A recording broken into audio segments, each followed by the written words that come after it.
Hello students, in today's lecture number 24 we shall discuss Kirchhoff's rules. Kirchhoff's rules, also known as Kirchhoff law, a German physicist gave these rules. Actually Kirchhoff extended Ohm's law. Ohm's law जो कि simple circuits के लिए voltage और current को calculate करने के लिए useful होता है, लेकिन जब Ohm's law को हम कॉम्प्लिकेटेड सर्किट्स के लिए अप्लाई करते हैं तो कॉम्प्लिकेटेड सर्किट्स के केस में ओम्स लॉ की हेल्प से वोल्टेज और करंट को कैलकुलेट करना काफ़ी डिफ़िकल्ट हो जाता है। इसलिए जर्मन फिजिसिस्ट किरचॉफ ने किरचॉफ्स रूल्स दिए। दो रूल इन्होंने दिए थे जिनको किरचॉफ्स फर्स्ट रूल या लॉ या किरचॉफ सेकंड रूल और लॉ कहा जाता है।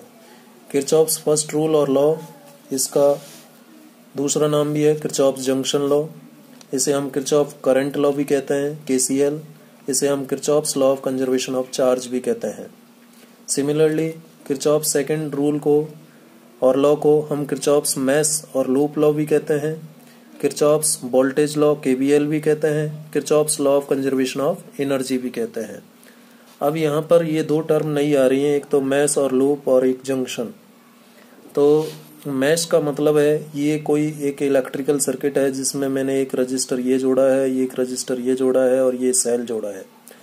तो ये इंडिविजुअल जो रजिस्टर्स हैं और सेल है, ये सेल क्या कहलाएगा? इलेक्ट्रिकल कंपोनेंट है। ये रजिस्टर भी इलेक्ट्रिकल कंपोनेंट है, ये रजिस्टर भी इलेक्ट्रिकल कंपोनेंट है।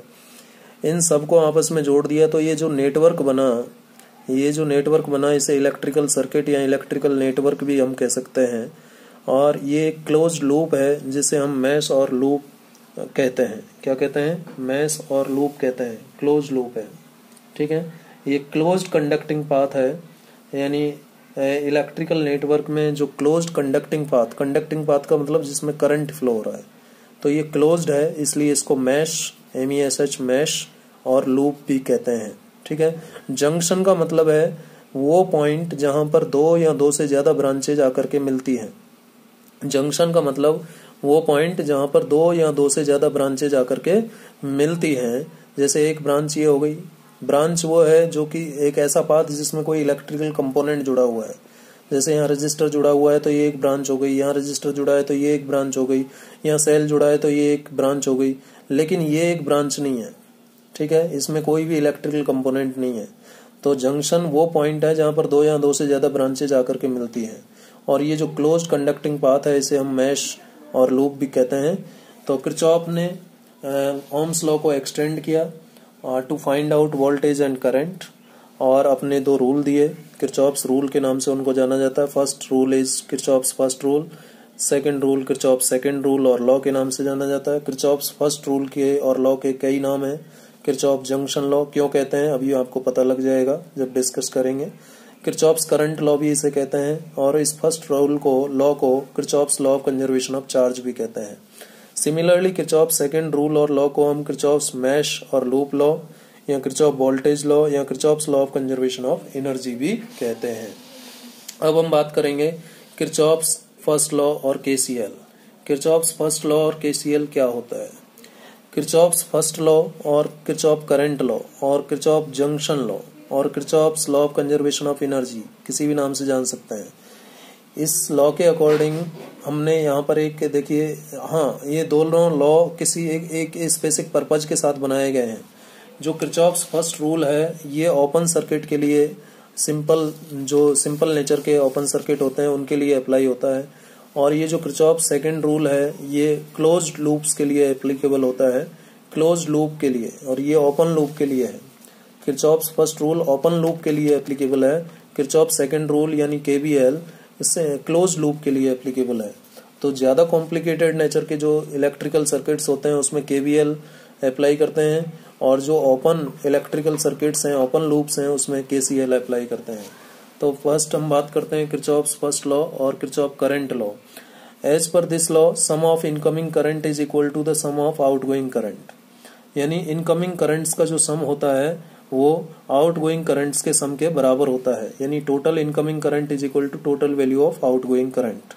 आई टोटल करंट को रिप्रेजेंट करता है, incoming in total incoming current is equal to total outgoing current. इसे समझने के लिए हमने यहाँ पर एक ये ओपन सर्किट लिया है और इसमें ये डिफरेंट ब्रांचेज हैं। ये एक ब्रांच है, ये एक ब्रांच है, ये तीसरी ब्रांच है, चौथी ब्रांच है, पांचवी ब्रांच है, छठी ब्रांच है, और ये सभी ब्रांचेज इस कॉमन पॉइंट पर आकर के मिलती हैं। इस कॉमन पॉइंट को हम जंक्शन नाम देते हैं। क्या नाम देते हैं? जंक्शन। जंक्शन की तरफ जो करंट जा रहा है उसे हम इनकमिंग करंट कहते हैं। जो जंक्शन से दूर जा रहा है उसे हम आउटगोइंग करंट कहते हैं। जैसे इसमें I1 एक इनकमिंग करंट है क्योंकि टूवर्ड्स द जंक्शन फ्लो हो रहा है, टूवर्ड्स द जंक्शन जा रहा है यानी जंक्शन की तरफ जा रहा है। I2 भी एक इनकमिंग करंट है, I3 भी एक इनकमिंग करंट है, I6 भी एक इनकमिंग करंट है। लेकिन I4 और I5 away from the junction जा रहे हैं, जंक्शन से दूर जा रहे हैं, इसलिए इनको आउटगोइंग करंट कहते हैं, I4 और I5 को। अब यहाँ पर ये पॉइंट्स ध्यान रखने हैं कि incoming currents will be taken as positive. जो इनकमिंग करंट्स होंगे यानी जो करंट डायरेक्टेड है टुवर्ड्स द जंक्शन, ऐसे करंट जिनका डायरेक्शन टुवर्ड्स द जंक्शन है, जो जंक्शन की तरफ जा रहे हैं, उनको पॉजिटिव लिया जाएगा। और वे करंट जो कि जंक्शन से दूर हैं, directed away from the junction, जिनको हम आउटगोइंग करंट कहते हैं, वे करंट जो जंक्शन से दूर जा रहे हैं, directed away from the junction यानी आउटगोइंग करंट, उनको नेगेटिव लिया जाता है। क्या लिया जाता है? नेगेटिव। एक अजम्पशन है जो हम किरचॉफ ने अज्यूम किया। इनकमिंग करंट को पॉजिटिव लेते हैं और आउटगोइंग करंट को नेगेटिव लेते हैं। तो जैसे इस सर्किट में, इस सर्किट के लिए हम लिख सकते हैं जो इनकमिंग करंट है वो पॉजिटिव लिए जाएंगे और जो आउटगोइंग करंट है वो नेगेटिव लिए जाएंगे। जैसे I1 पॉजिटिव होगा, I2 पॉजिटिव होगा, I3 पॉजिटिव होगा, I6 पॉजिटिव होगा, लेकिन I4 नेगेटिव होगा क्योंकि आउटगोइंग है, I5 नेगेटिव होगा क्योंकि आउटगोइंग है। तो क्या इक्वेशन लिखी जाएगी?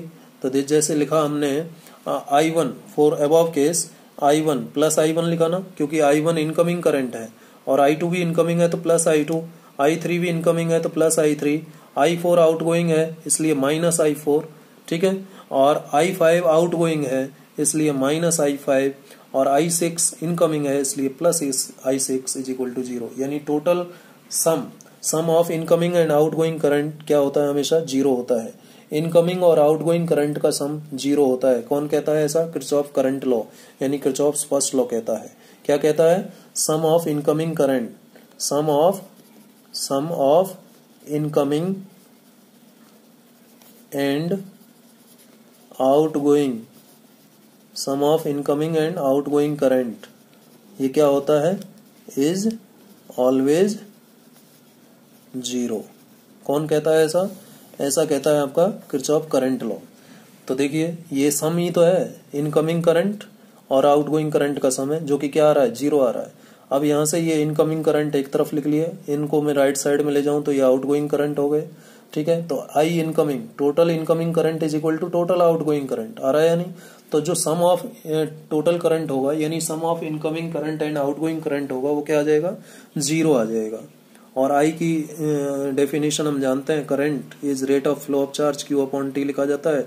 T 0 में चला जाएगा तो summation Q is equal to क्या आ जाएगा? 0 आ जाएगा। Summation Q is equal to 0 आने का मतलब चार्ज कंजर्व रहता है, जितना इनकमिंग है उतना ही आउटगोइंग है, इसका मतलब चार्ज इज कंजर्व्ड।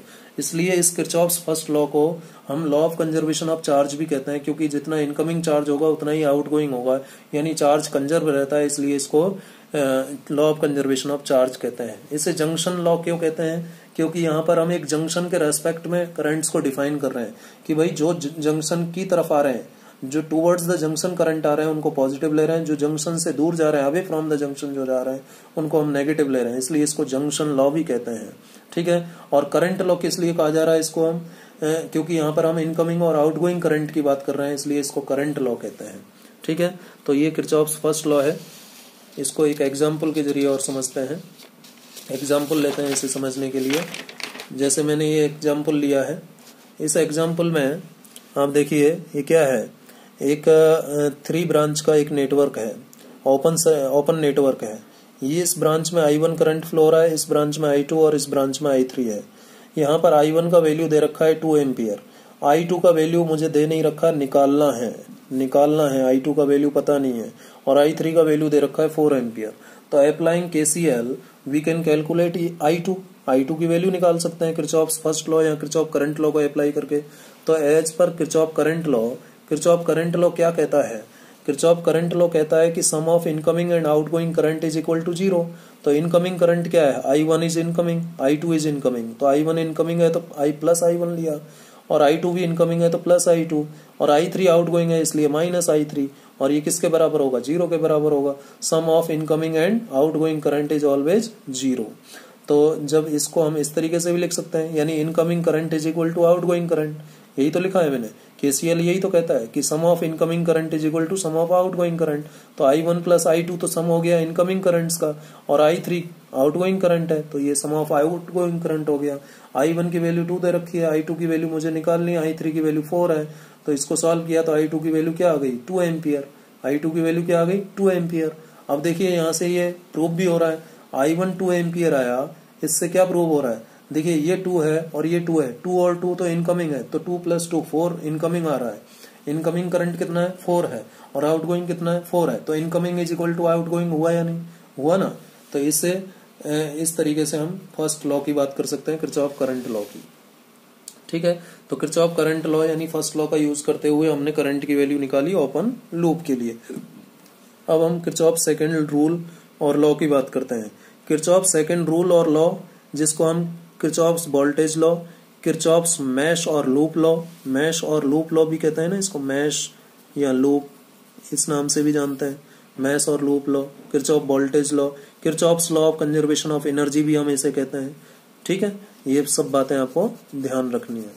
ठीक है, अलग अलग जो नाम है इनके लॉज के, रूल्स के, किरचॉफ्स रूल के, वो भी आपको ध्यान रखने हैं। तो किरचॉफ्स वोल्टेज लॉ की मैं बात कर रहा हूँ, सेकंड रूल या सेकंड लॉ क्या कहता है, पहले तो देखिए ये कहता क्या है। As per Kirchhoff voltage law the algebraic sum of all the potential differences along a closed path is 0। Kirchhoff voltage law के अकॉर्डिंग जितने भी पोटेंशियल डिफरेंसेज हैं किसी भी एक इलेक्ट्रिकल सर्किट में, as per KVL the algebraic sum of all the potential differences along a closed loop is 0। जितने भी पोटेंशियल डिफरेंस होंगे किसी एक इलेक्ट्रिकल सर्किट में, उनका जो सम होगा, ये समेशन क्या बताता है, सम। ये समेशन क्या बताता है, सम। किसका sum, of all the potential differences, जितने भी पोटेंशियल डिफरेंस होंगे उनका जो सम होगा वो हमेशा क्या होगा, 0 होगा। और ये पोटेंशियल डिफरेंस किसके along, along a closed loop, along a closed loop हमेशा क्या होता है, 0 होता है। तो KVL कहता है कि sum of all potential differences, algebraic sum of all potential differences along a closed loop is 0, यानी समेशन B इज 0। और हम जानते हैं सेल के लिए EMF is equal to terminal potential difference plus potential drop across internal resistance, यही होता है। E is equal to V plus IR, तो यहाँ से V का वैल्यू E माइनस IR आ जाएगा, ये रखा तो E बराबर क्या आ गया, यहाँ से समेशन IR आ गया। इसे भी हम दूसरे तरीके से किरचॉफ वोल्टेज लॉ को इस तरीके से भी लिखा जा सकता है।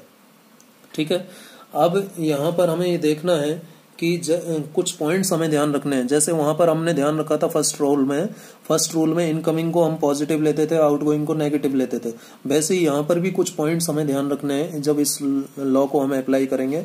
तो पहला पॉइंट जो हमें ध्यान रखना है इस लॉ में वो है व्हाइल यूजिंग दिस रूल, इस रूल को यूज करते समय जब भी हम when one starts from any point, जब भी हम किसी पॉइंट से स्टार्ट होते हैं, किसी भी एक पॉइंट से स्टार्ट कीजिए, ऑन द लूप के किसी एक पॉइंट से स्टार्ट कीजिए, और प्रेफर कहां से करना है, preferably in the direction of flow of current.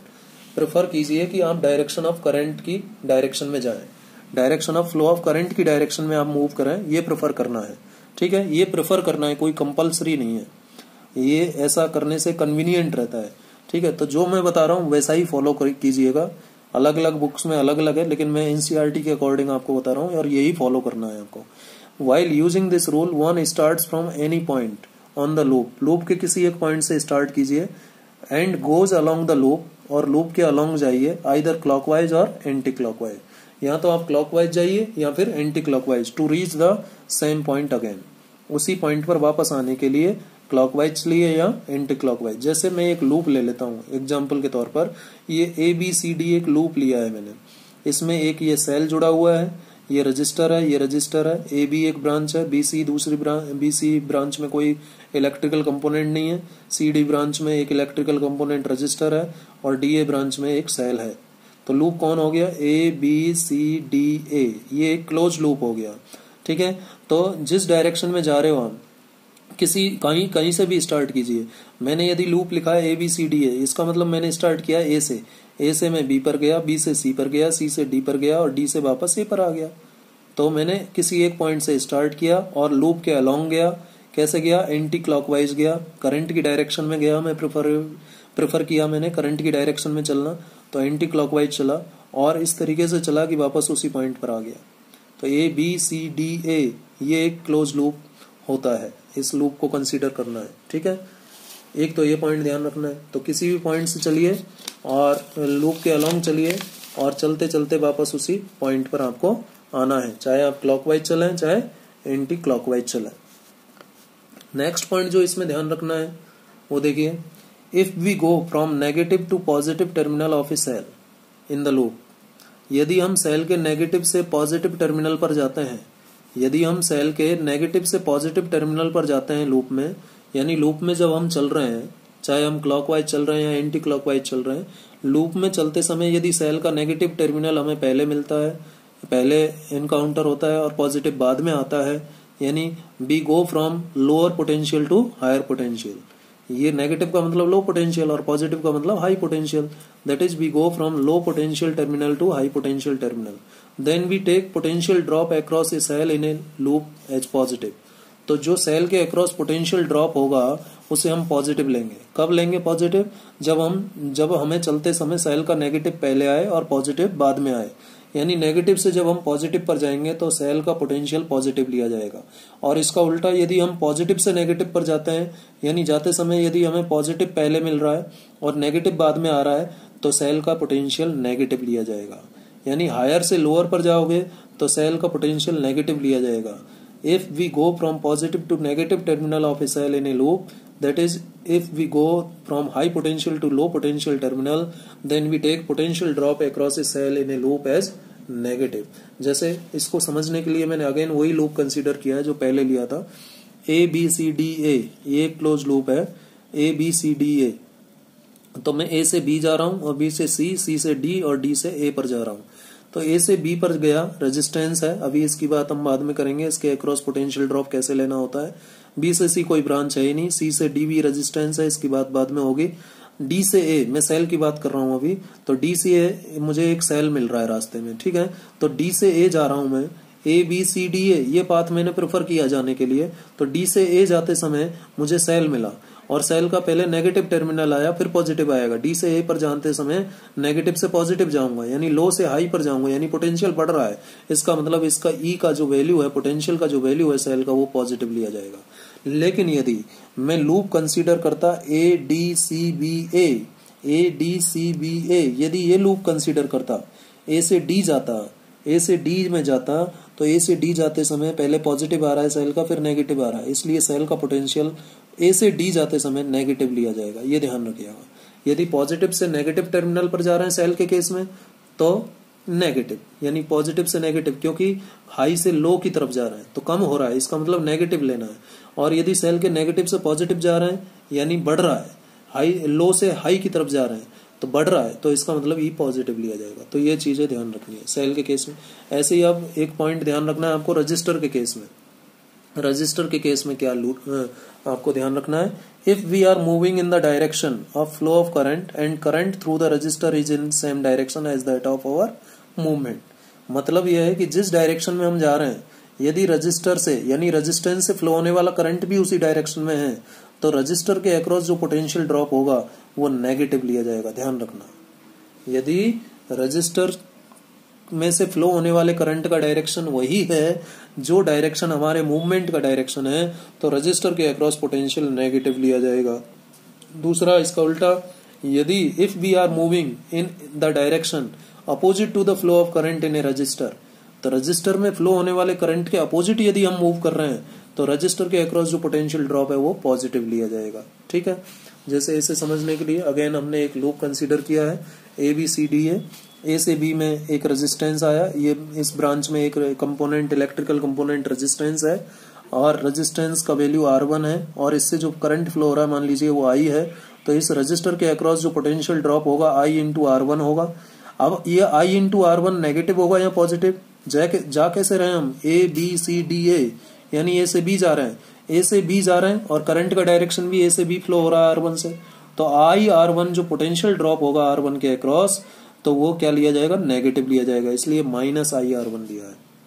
B से सी कोई ब्रांच इलेक्ट्रिकल कंपोनेंट नहीं है तो कुछ भी नहीं लिखना है। सी से डी अगेन एक इलेक्ट्रिकल कंपोनेंट, रेजिस्टेंस R2 आया, तो इसमें फ्लो होने वाला करंट कितना है, आई है, आई जा रहा है इससे, तो इसके अक्रॉस पोटेंशियल ड्रॉप कितना होगा, आई इंटू R2। अब आई इंटू R2 पॉजिटिव होगा या नेगेटिव, सी से डी जा रहे हैं और करंट भी क्या है, सी से डी है, तो आई R2 नेगेटिव होगा, ठीक है। और सेल के केस में मैंने आपको बताया डी से ए जाएंगे फाइनली, तो सेल का नेगेटिव से पॉजिटिव हम जा रहे हैं, तो E1 जो है पॉजिटिव आएगा, तो E1 पॉजिटिव है। आई R2 को राइट साइड में ले जाऊं तो इस तरीके से लिखा जाएगा, यानी E is equal to I into R आ गया। यही तो था voltage law, Kirchhoff voltage law यही तो कहता है E is equal to I R, ठीक है। यानी क्या देखा हमने यहाँ पर कि total potential across the loop along the close path of a loop, total potential क्या हुआ, R1 के अक्रॉस पोटेंशियल प्लस R2 के अक्रॉस पोटेंशियल प्लस सेल का पोटेंशियल, इन तीनों पोटेंशियल का जो सम है वो 0 होता है। यही तो आ रहा है, potential across R1 plus potential across R2 plus potential across cell is equal to 0, यही कहता है। तो ये बातें आपको ध्यान रखनी है इन रूल्स को अप्लाई करते समय, ये बातें यदि ध्यान रहेंगी तो फिर कोई प्रॉब्लम नहीं आने वाली। चलिए एग्जाम्पल लेते हैं हम इस सेकेंड लॉ का। ये मैंने एनसीईआरटी से लिया है, एनसीईआरटी का सॉल्व एग्जाम्पल है 3.7, और इस क्वेश्चन में कह रहा है determine the current in each branch of the network, determine the current in each branch of the network as shown, ठीक है। ये नेटवर्क हमें दिया हुआ है, ए से बी एक रेजिस्टेंस है 4 ओम का, ठीक है, ए से सी एक रेजिस्टेंस है 1 ओम का और एक सेल है 10 वोल्ट पोटेंशियल है, ए से डी एक रेजिस्टेंस है 4 ओम का, डी से ई कुछ भी नहीं है, ई से बी में एक सेल है 5 वोल्ट का, और बी से सी एक रेजिस्टेंस है 2 ओम का, और सी से डी एक रेजिस्टेंस है 2 ओम का, ये है।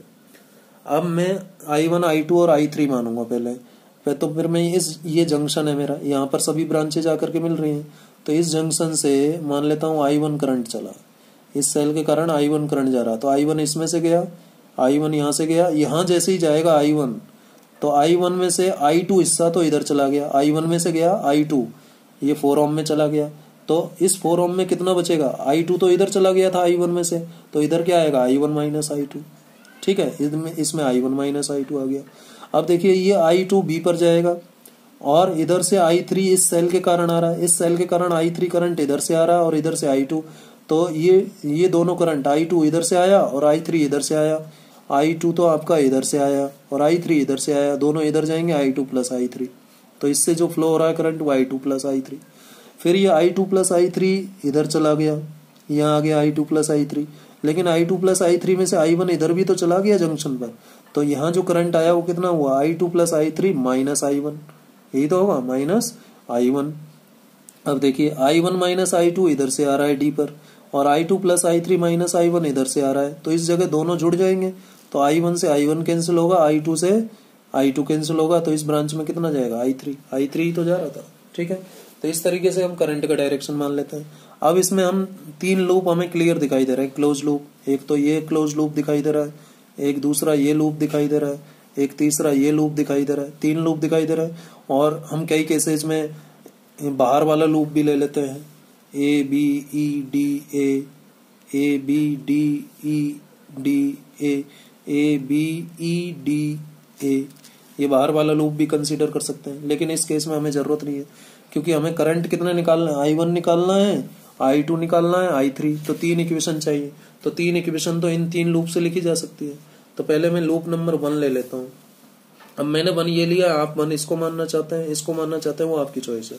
तो लूप 1 कौन सा है, लूप 1 है A D C A, A D C A, A D C A, A D C A, इस लूप की बात कर रहा हूँ, A D C A। इस लूप में मैं किरचॉफ वोल्टेज लॉ अप्लाई करता हूँ।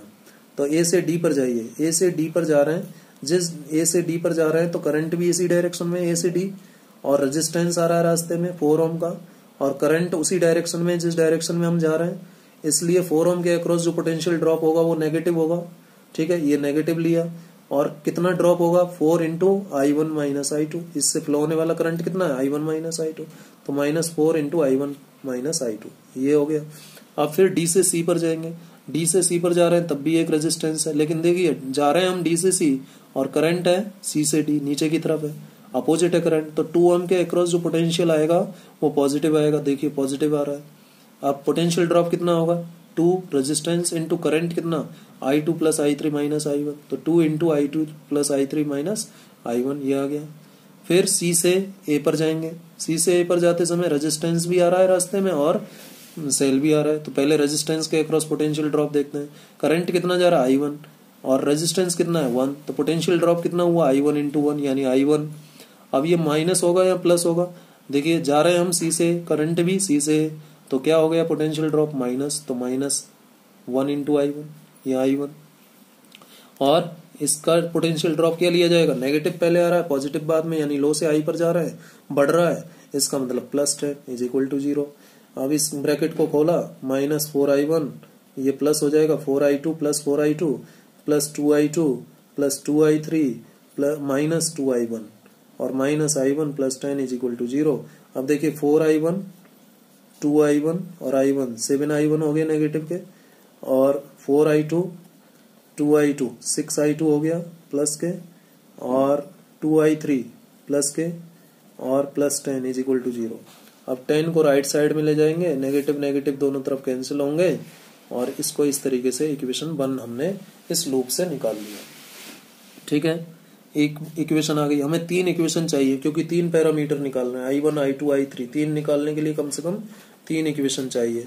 तो अब दूसरा लूप लेते हैं दूसरी इक्वेशन के लिए। दूसरा लूप ले रहा हूँ ABCA, ये देखिए ये रहा दूसरा लूप ABCA। मैं ABCA लिख रहा हूँ, आप चाहें तो ACBA ये भी लिख सकते हैं, ये आपकी अपनी चॉइस है। ABCA ये ले रहा हूँ मैं। चलिए A से B जाते हैं, A से B जा रहे हैं, रेजिस्टेंस आ रहा है रास्ते में।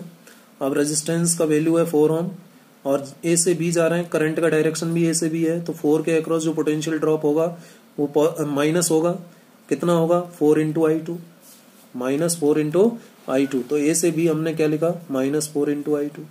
अब B से C पर जाएंगे, B से C पर जाइए, B से C पर जाएं, B से C पर जाने के समय करंट का डायरेक्शन भी यही है B से C, और रेजिस्टेंस कितना है 2, और करंट कितना फ्लो हो रहा है I2 प्लस I3। तो इसके अक्रॉस जो पोटेंशियल ड्रॉप होगा 2 ओम के अक्रॉस वो नेगेटिव होगा क्योंकि सेम डायरेक्शन है करंट की और मूवमेंट की। और कितना होगा drop -2 into I2 plus I3 ये होगा ना, तो -2 इंटू I2 प्लस I3। ठीक है, फिर हम C से A पर जाएंगे, C से A पर जाएंगे तो ये रेजिस्टेंस और ये सेल, तो ये रेजिस्टेंस 1 ओम का है और करंट इसमें I1 है, तो कितना ड्रॉप हो गया I1 हुआ, और नेगेटिव या पॉजिटिव C से A जा रहे हैं, करंट भी C से है तो -I1, तो देखिए -I1 और +10 लिया है सेल के लिए। क्यों, क्योंकि सेल के नेगेटिव से पॉजिटिव, नेगेटिव पहले आ रहा है पॉजिटिव बाद में, यानी लो से हाई यानी बढ़ रहा है, तो +10 इज इक्वल टू 0।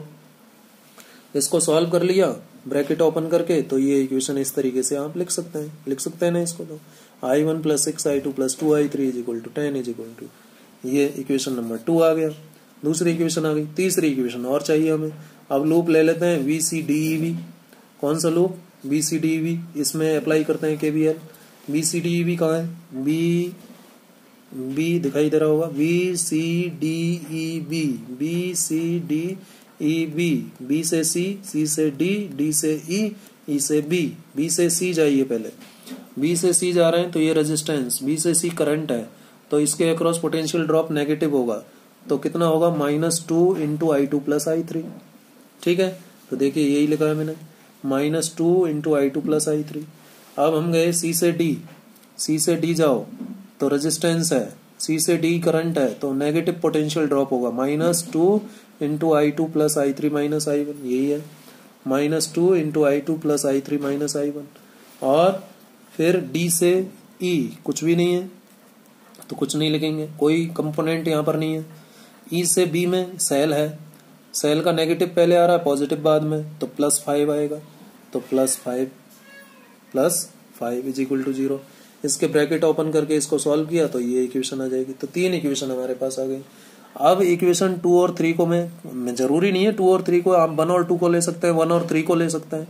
तो ये 3 इक्वेशन है बेसिकली 1, 2 एंड 3।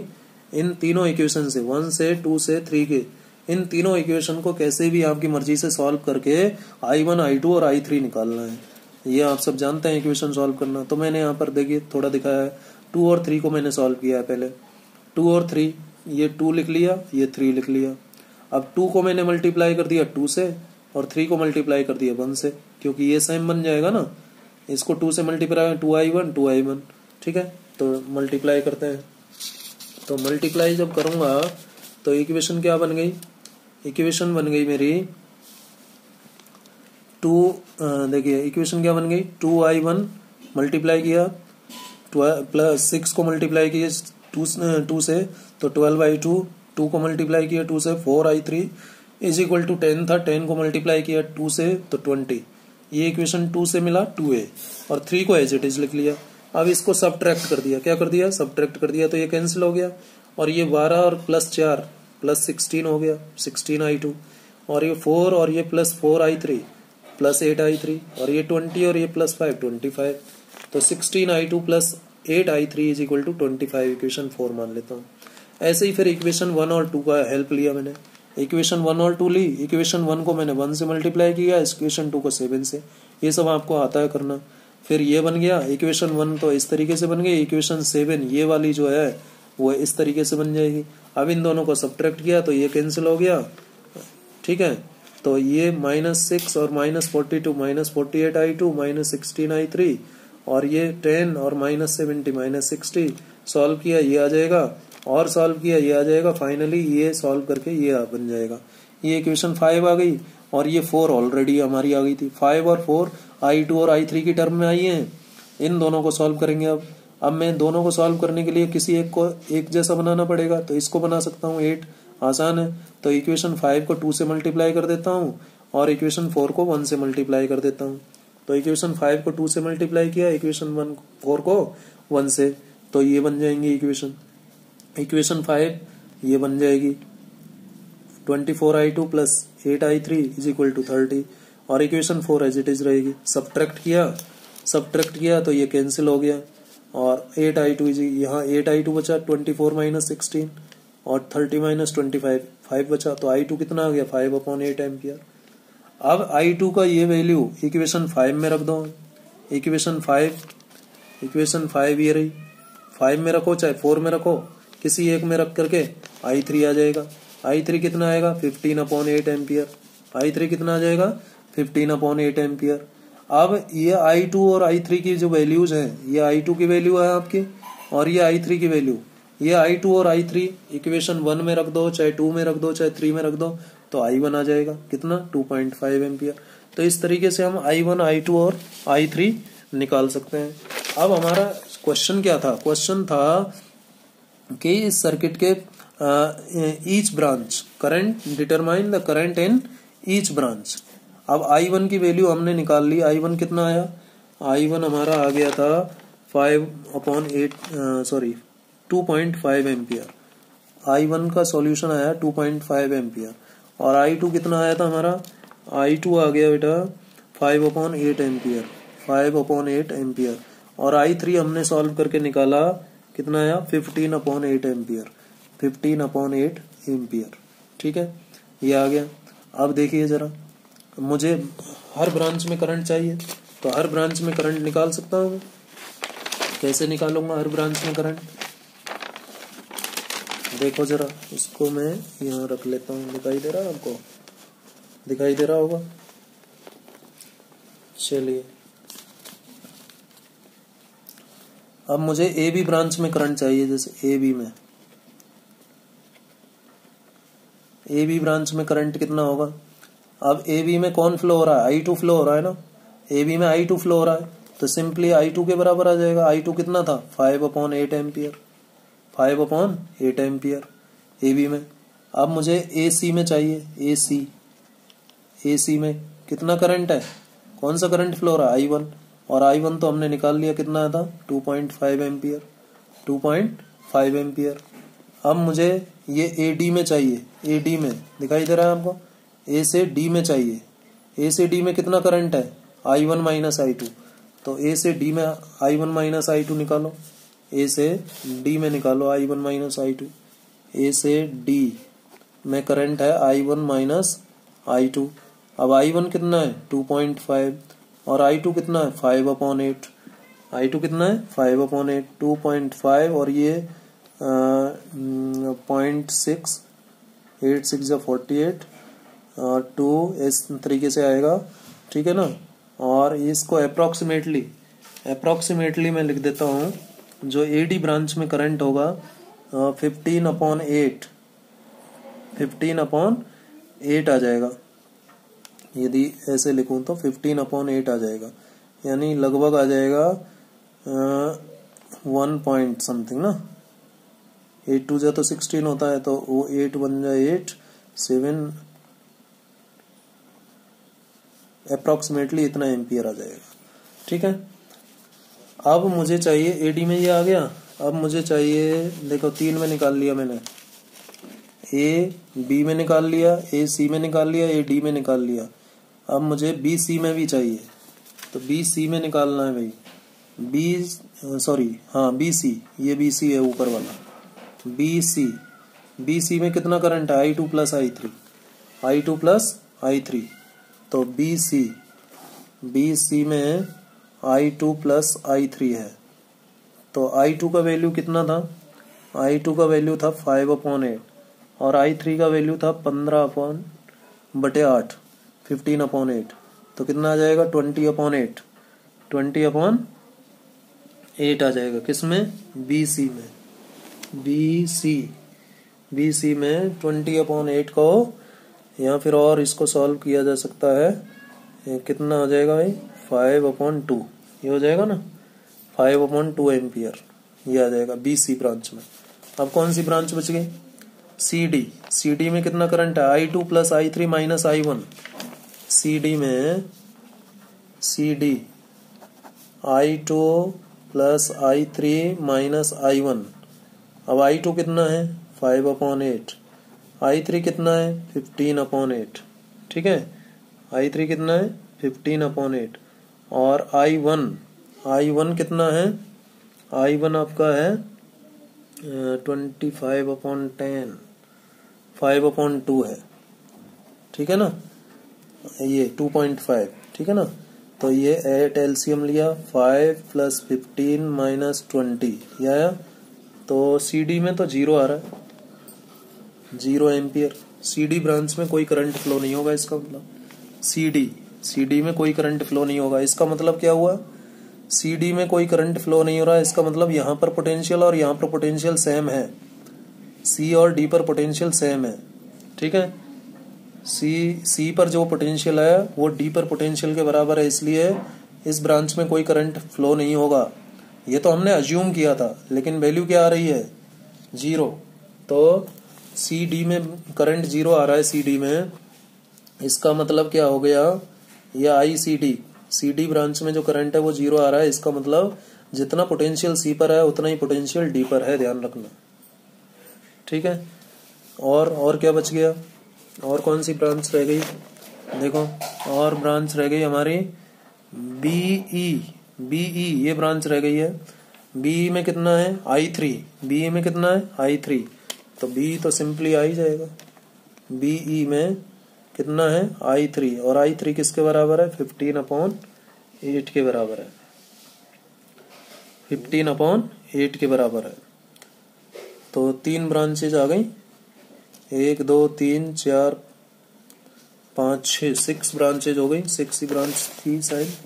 देखो 1 2 3 4 5 6, और ये तो I3 है, इसको तो निकालने की जरूरत नहीं है, ब्रांच भी नहीं है, ठीक है। तो इस तरीके से हम करंट ईच ब्रांच में कैलकुलेट कर सकते हैं, ठीक है भाई।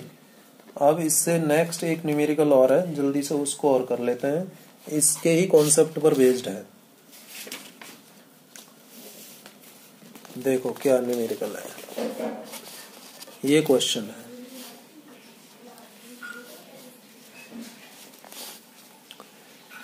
एग्जाम्पल 3.6 ऑफ NCERT, ठीक है। क्या कह रहा है? A battery of 10 volt and negligible internal resistance is connected across the diagonally opposite corners of a cubical network consisting of 12 resistors, each of resistance 1 ohm, as shown in the figure. Determine the equivalent resistance of the network and the current along each edge of the cube. ठीक है, तो पहले question लिख लेते हैं हम. क्या question कह रहा है? A battery of 10 volt, example 3.6, ये एग्जाम्पल है. ठीक है, a battery of 10 volt and negligible internal resistance is connected across the diagonally opposite corners of a cubical network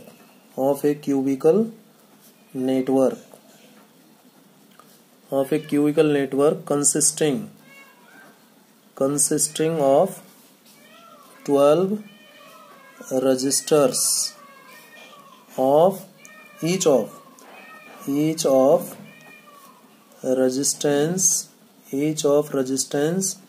1 ohm, as shown in figure. ठीक है, determine the equivalent resistance of the network. Determine the equivalent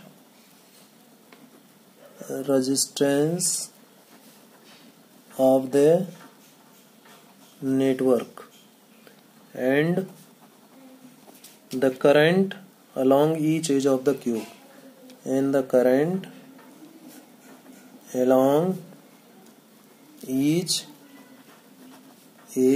the cube, question को समझिए. Question समझना important होता है. A battery of 10 volt, एक battery है 10 volt की, एंड नेग्लिजिबल इंटरनल रेजिस्टेंस, उसका इंटरनल रेजिस्टेंस नेग्लिजिबल है, is connected across the diagonally opposite corners of A cubical network. एक क्यूबिकल नेटवर्क है, उसके डायगोनली अपोजिट कॉर्नर्स के अक्रॉस जुड़ी हुई है. ठीक है, कंसिस्टिंग ऑफ 12 रेजिस्टर्स, और वो क्यूबिकल नेटवर्क जो है उसमें 12 रेजिस्टर्स हैं, ईच ऑफ रेजिस्टेंस 1 ओम, जैसा कि डायग्राम में दिखाया गया है. Determine the equivalent resistance of the network का इक्विवेलेंट रेजिस्टेंस क्या होगा, and current along each edge of the cube, और प्रत्येक एज पे जो है करंट क्या होगा, ये पता करना है. ठीक है, तो ये पता करने के लिए क्या कह रहा है कि भाई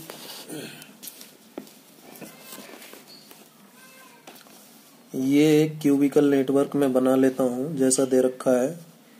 यहाँ ये 1 ओम रेजिस्टेंस है, ठीक है, ये भी 1 ओम रेजिस्टेंस है,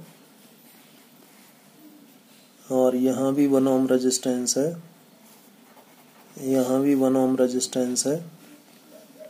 ठीक है जी,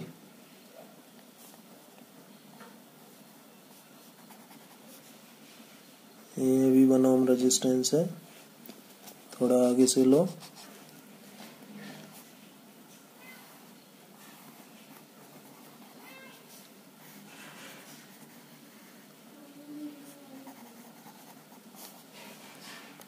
ठीक है, और यहाँ भी एक रेजिस्टेंस जुड़ा हुआ, क्यूब है ये, क्यूब बेसिकली, ये लीजिए, सब जगह रेजिस्टर्स जुड़े हुए हैं. ये हो गया. ठीक है, इसको इन्होंने डी नाम दिया है, इसको डी डैश कहा है, इसको सी डैश कहा है, इसको सी कहा है, इसको ए कहा है, इसको बी कहा है, ए बी सी डी, और इसको ए डैश कहा है, इसको बी डैश कहा है. ठीक है भाई. अब कह रहा है कि डायगोनली अपोजिट कॉर्नर्स कौन कौन से होंगे, एक ये है तो एक ये डायगोनली अपोजिट होगा. तो डायगोनली अपोजिट कॉर्नर्स के बीच में क्या जुड़ी हुई है, बैटरी. क्या जुड़ी हुई है, बैटरी, जिसका इंटरनल रेजिस्टेंस नेग्लिजिबल है. ये 10 वोल्ट ईएमएफ है इसका, और इंटरनल रेजिस्टेंस इसका नेग्लिजिबल है। ठीक है, तो इसमें जरा ये देखिए, करंट ऐसे जाएगा और मान लेता हूँ कि कितना करंट जा रहा है, मैं अज्यूम कर रहा हूँ भाई 3i इसलिए अज्यूम कर रहा हूँ कि i इधर चला जाएगा, i इधर चला जाएगा, i इधर चला जाएगा। यदि मैं i अज्यूम करूंगा तो i बाई 3i ऐसे करना पड़ेगा, तो वो थोड़ा डिफिकल्ट हो जाएगा, तो 3i अज्यूम कर लिया। ठीक है, 3i करंट इससे ड्रॉ हो रहा है बैटरी से, सेल से, जिसका इंटरनल रेजिस्टेंस नेग्लिजिबल है, और ये i इधर चला गया, i इधर, और ये 111 ओम के रेजिस्टेंस से जुड़े हुए हैं।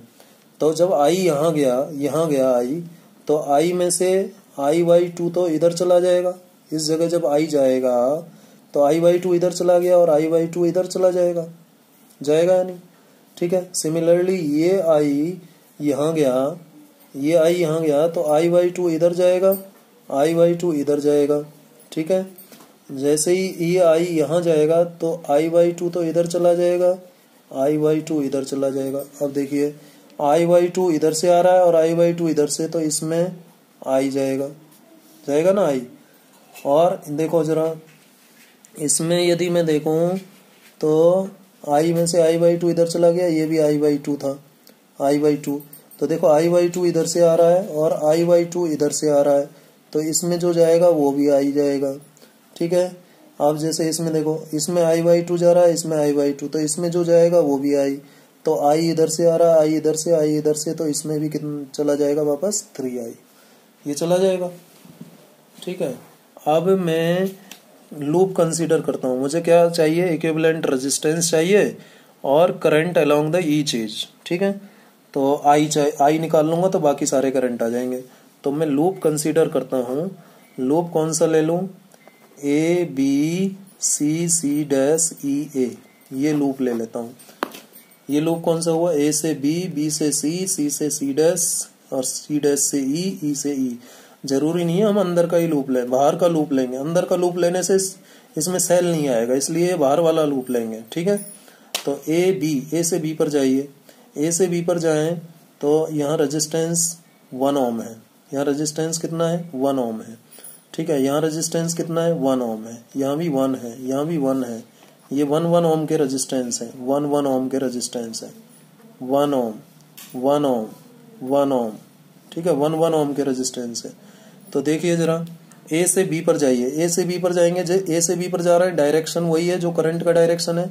करंट कितना आई, रेजिस्टेंस कितना आई, 1, तो कितना आ जाएगा, माइनस आई आएगा, आई इंटू 1 आएगा ना, तो माइनस आई हो गया।